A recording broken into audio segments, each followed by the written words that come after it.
अस्सलाम वालेकुम, welcome to my channel. तमाम वीडियो अपडेट्स के लिए सब्सक्राइब करके बेल नोटिफिकेशन को ऑन कर दें।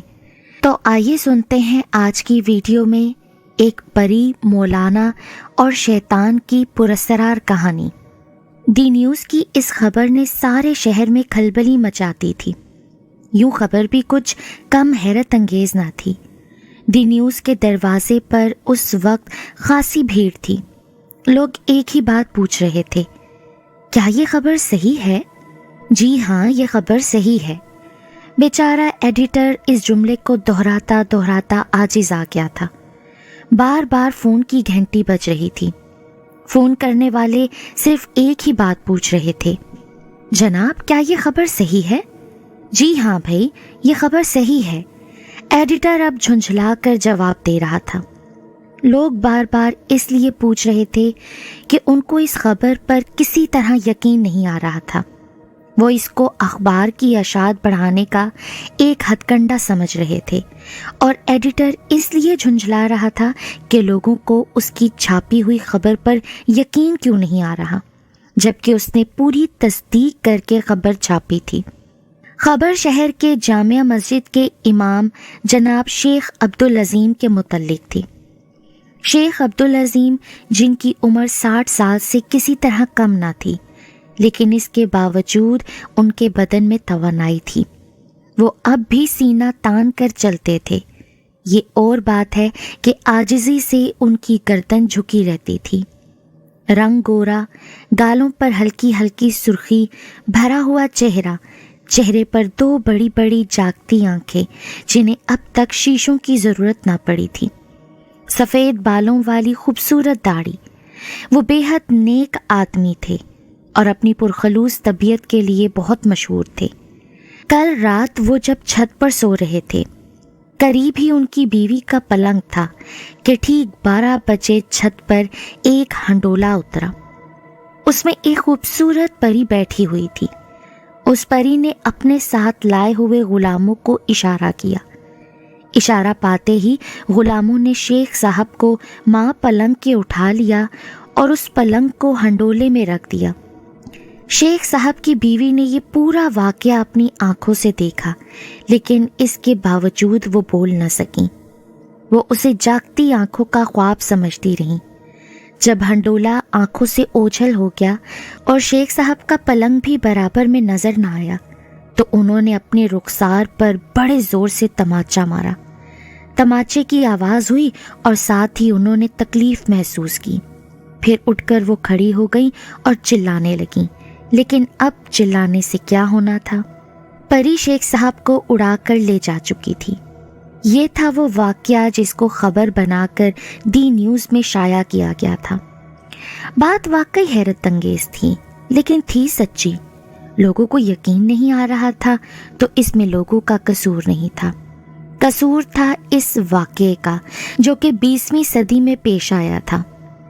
दिन खासा चढ़ गया था, हर तरफ उस खबर का चर्चा था। अरे तुमने सुना? हाँ यार, बड़ी अजीब बात है, शेख साहब को परी उड़ा कर ले गई है। क्या अब तक परियों का वजूद है? इस वाक़े से तो यही मालूम होता है यार कि परियां अभी मौजूद हैं। ज़रा तुम संभल कर सोना, कहीं तुम्हें कोई परी ना उड़ा कर ले जाए। यार मुझे ले जाए ना तो मज़ा ही आ जाए।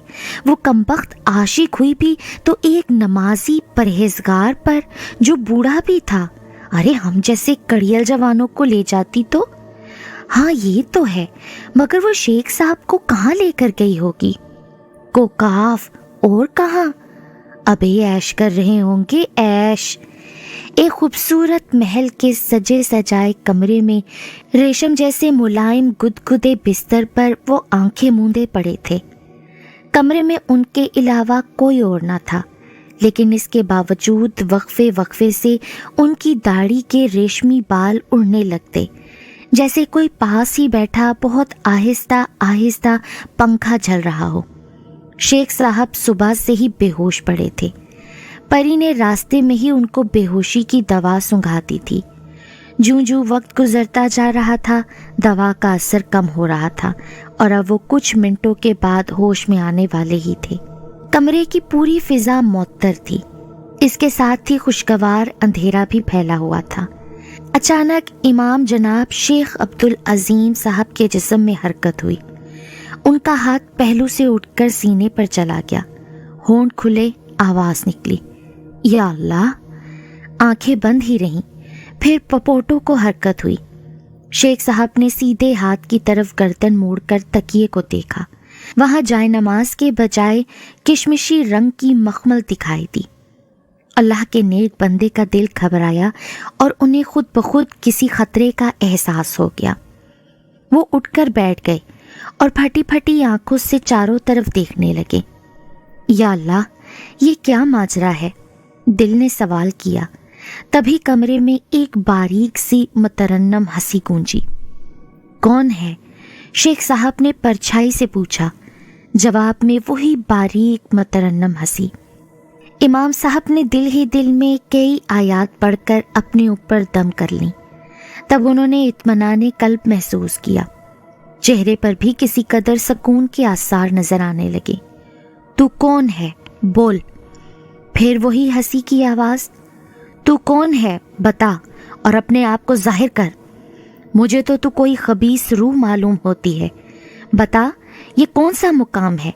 तू मुझे कहाँ लेकर आई है और तेरी गर्ज क्या है? कमरे में कुछ परछाइयां सी लहराईं और फिर एक रस भरी आवाज सुनाई दी। इमाम साहब, आपको परेशान होने की कोई जरूरत नहीं। परेशान वो होते हैं जिन्हें खुदा पर भरोसा नहीं होता। शेख साहब ने गुस्से से बात काटी। खैर, मैं जो कोई भी हूँ, अपने आप को मुनासिब वक्त पर जाहिर करूंगी। फिलहाल आप इत्मीनान से लेटें। जिस चीज की भी ख्वाहिश हो आपको, हुक्म करें। हुक्म की फौरन तामील की जाएगी। तो मुझसे क्या चाहती हो? फिलहाल तो कुछ नहीं इमाम साहब। अभी आप नहा धो लीजिए, नाश्ता करके आराम फरमाइए, फिर इत्मीनान से बातें होंगी। फिर ना जाने क्यों इमाम साहब को इत्मीनान सा हो गया। उन्हें महसूस हुआ जैसे अब कोई खतरा नहीं है। आइए, आवाज आई और वो आवाज के साथ ही उठ गए। जब वो नहा धोकर वापस आए तो उन्होंने मसहरी पर एक बेहतरीन जोड़ा रखा देखा। उन्होंने उस तरफ कोई ध्यान नहीं दिया और कोहनियां तकिए से टेक कर लेट गए। कपड़े बदल लीजिए ना। वही आवाज फिर से आई। नहीं शुक्रिया, मेरे अपने ही कपड़े ठीक हैं। इमाम साहब ने इतने एतमाद से कहा कि आवाज इसरार न कर सकी। जोड़ा फौरन गायब हो गया। मसहरी के करीब एक छोटी सी गोल मेज आ टिकी। उस पर नाश्ता चुना हुआ था। शेख साहब ने नाश्ते को गौर से देखा, गर वहां उन्हें अपने मतलब की कोई चीज नजर न आई। हिचकिचाहट क्यों? अपने इस नाश्ते को हटा लो, मुझे सिर्फ दाल रोटी चाहिए। नाश्ता हट गया और उसकी जगह दाल रोटी आ गई। नाश्ते के बाद इमाम साहब को हुक्के की तलब हुई। अभी वो ये सोच ही रहे थे कि चौंक पड़ी। सामने ताज़ा भरा हुआ हुक्का रखा था। हुक्का गुड़गुड़ाने के बाद उन पर गनूदगी सी तारी होने लगी और वो अपना हाथ सर के नीचे और एक हाथ घुटने पर रखे रखे सो गए। दोपहर को आंख खुली, जोहर का वक्त हो चुका था। वो हड़बड़ा कर उठ बैठे, वुज़ू किया, नमाज पढ़ने के लिए किसी मुनासिब जगह की तलाश में थे कि एक कोने में चौकी और चौकी पर जाए नमाज रखी नजर आई। नमाज पढ़ी। नमाज पढ़ने के बाद उन्होंने एक अजीब तरह का सुकून महसूस किया, ऐसा सुकून जो कम लोगों को नसीब होता है। नमाज पढ़कर वो कमरे में टहलने लगे। तभी कमरे का दरवाज़ा खुला। उस दरवाजे में से उन्हें फलों से लदा हुआ एक खूबसूरत बाग नजर आया। वो उस बाग की तरफ लपके। थोड़ी ही देर टहले होंगे कि उन पर गनूद की तारी होने लगी और वो वहीं गुदगुदे फर्श पर लेट गए। लेटते ही सो गए। मगरिब के वक्त आंख खुली। नमाज पढ़ने के बाद खाना मिला, हुक्का पिया और फिर सोचने लगे कि आज मुझे इतनी नींद क्यों आ रही है। और ये सोचते ही सोचते उनकी आंखों पर ख्वाब के दबीज पर्दे पड़ गए। इशा की नमाज पढ़ने के बाद वो बैठे ही थे कि कमरे में तेज रोशनी फैल गई।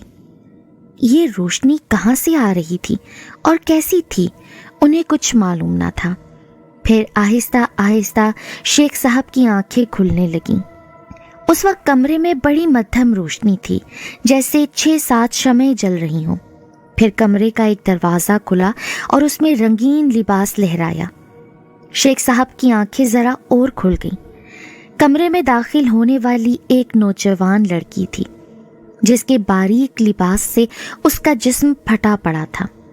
شیخ صاحب نے اسے دیکھتے ہی لاہور کا ایک زوردار نعرہ لگایا۔